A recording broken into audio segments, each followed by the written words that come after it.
For today's video guys, this is the update of our zucchini. Ito na yung fruits niya guys, oh.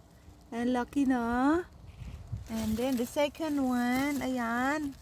Flowers niya, pero ano na yan, bunga na rin yan siya guys. Ayan oh, ang ganda ng flowers niya, di ba?